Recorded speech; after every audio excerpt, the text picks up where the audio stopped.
வணக்கம், welcome my dear friends. Thank you for your support. நான் உங்கள் அண்ணன் ராஜா, ஸ்கைஃப்ளை ஓவர்சீஸ்க்காக. பிரதர், இன்னைக்கு மலேசியாவுக்கு ஒரு கம்பெனி, அவங்க மலேசியாவில் கம்பெனி வச்சுருக்காங்க, இந்தியாவில் சென்னையில் ஆஃபீஸ் வச்சுருக்காங்க.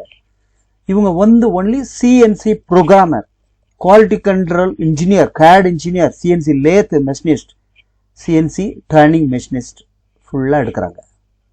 புரியுதான்? ஸோ அது அவங்களோட டைரக்டு, ஆனால் ஒர்க் பெர்மிட் தான். ஓகே, பட் இதுக்கும் சர்வீஸ் சார்ஜ் உண்டு. ஏன்னா அவங்க வேறு ஆள் மூலமாக எடுத்து இதை பண்ணுறாங்க. அங்கே இருக்க கம்பெனி இவங்களுக்கு தான். ஓகே, அதனால் ஃப்ரீயாக இருக்கக்கூடாதுன்னு நினைக்கலாம். ஒரு நார்மலாக ஒரு 60-70,000 செலவாகும். ஓகே, அதெல்லாம் ஒன்றும் பிரச்சனை, அட்வான்ஸ் ஒன்றும் தேவையில்லை. டாக்குமெண்ட்ஸ்லாம் அனுப்புங்க, அனுப்பி மேலே அவங்க உங்களை அதை பார்த்து, இது நிறைய டீட்டெயில் இருக்குது, இதெல்லாம் நம்ம தெரிஞ்சுக்கலாம்.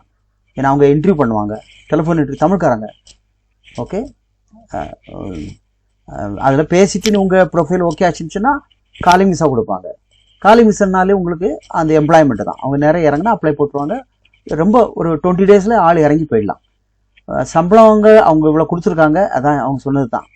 ஓகே, ஒரு 3000 மலேசியன் ரிங்கெட்டுனா அன்றைக்கி 21 ரூபா, இவ்வளோ 22 ரூபாட்டு இருக்கும். 60-70 ரூபா அந்த ரேஞ்சு வரும். ஓகே, சேஃபாக போய் எம்ப்ளாய்மெண்ட்டில் வேலை செஞ்சுக்கலாம். இந்தியாவில் ஏற்கனவே கொஞ்சம் அனுபவம் இருக்குது, இதே ஃபீல்டுலனாலும் தே கேன் அப்ளை. ஏன்னா இந்த மாதிரி வேகன்சி வேறு இடத்துலலாம் வராது, ஜாஸ்தி வராது, எக்மா வரும். இவங்க ஃபுல் அண்ட் ஃபுல் இதில் எத்தனை பேர்னாலும் அவங்க எடுப்பாங்க.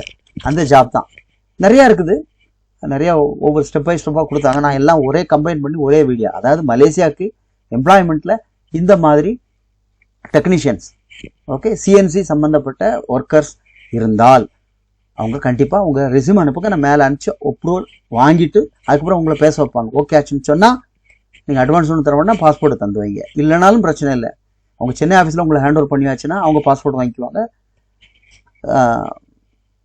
உங்களுக்கு பெர்மிட் வந்த பிறகு ஆட்டோமேட்டிக்காக நான் அடுத்தது என்ன செய்யணும்னு நான் சொல்லி தருவேன், செஞ்சுக்கிட்டு இருக்கலாம். நான் என்னை நீங்கள் சந்திக்கணும்னு அவசியம் இல்லை. ஓகே, அது அவங்க ரொம்ப வருஷமாக பெர்மனெண்ட்டாக பண்ணிகிட்டு இருக்கவங்க. ஓகே, ஸோ இன்னும் இந்த இதுலேயே நிறைய வேக்கன்சி இருக்குது, ஒன் பை ஒன்னாக பார்த்துங்க. ஓகே, சரி, ஓகே. அப்போது இது மலேசியா போகிறவங்களுக்கு ஃபுல்லாக ஒன்லி சிஎன்சி சம்மந்தப்பட்ட டெக்னீஷியன்ஸ்க்கு. ரைட், அடுத்த வேக்கன்சியில் வரும்பொழுது நான் இன்ஃபார்ம் பண்ணுறேன். இந்த வேக்கன்சியை பார்த்து பிடிக்கலன்னா வேறு ஏதாவது நம்ம அதாவது வேக்கன்சி 1000 வருது, எல்லாத்தையும் எடுத்து பண்ண முடியாது. அவங்க எத்தனை லிங்கில் வராங்கன்னு தெரியாது. ஓகே, கடைசியில் தான் தெரியும் நம்ம பள்ளத்தில் விழுந்துட்டோம், பணத்தை கொடுத்தோம், கிடைக்கலன்னு வரோம். ஸோ அதனால் நமக்கு ஓரளவுக்கு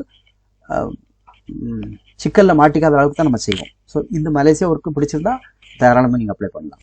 ஓகே, அடுத்த வீடியோவில் நம்ம பிடிச்சிக்கிறது சந்திப்போம்.